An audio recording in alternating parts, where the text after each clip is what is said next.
Alors maintenant, je vais vous présenter la partie centrale de l'écran AppSciNet qu'on appelle le tableau de bord.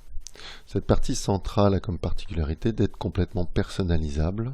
Tout ce que vous allez afficher ici, définir ici, vous appartient.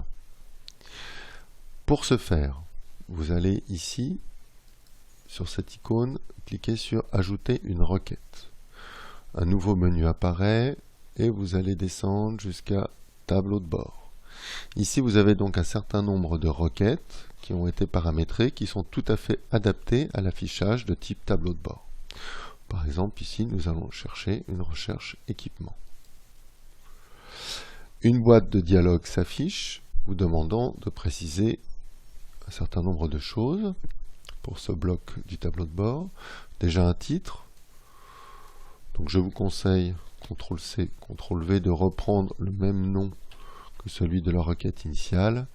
C'est beaucoup plus simple pour savoir ce que l'on a affiché ou pas. Ici, vous pouvez afficher une liste ou effectuer une recherche.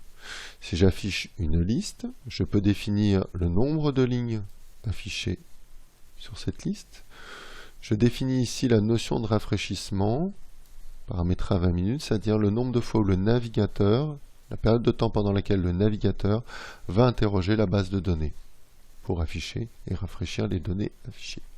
Donc vous pouvez raccourcir ce délai. Vous pouvez activer une barre de recherche pour pouvoir filtrer cette liste. J'ai défini tout ceci, je fais OK. Donc voici la liste qui s'affiche. J'ai 3 icônes ici à droite du bloc du tableau de bord. Première icône, ce qui me permet de revenir sur mon paramétrage. Je vais sur Propriétés et je peux rajouter ma fameuse barre de recherche. Cette barre de recherche, elle permet d'aller filtrer ici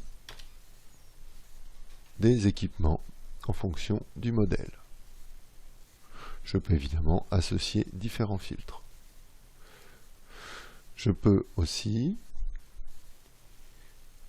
modifier de nouveau mes propriétés et dire que là, je ne veux pas une liste, mais je veux pouvoir effectuer une recherche dans la totalité de la base de données pour afficher une liste déjà filtrée.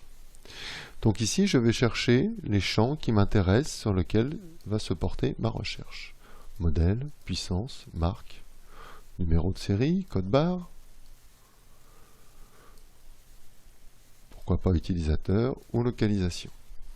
Là, j'ai coché recherche. Je fais OK. Maintenant, j'ai donc des champs sur lesquels je peux interroger la base de données.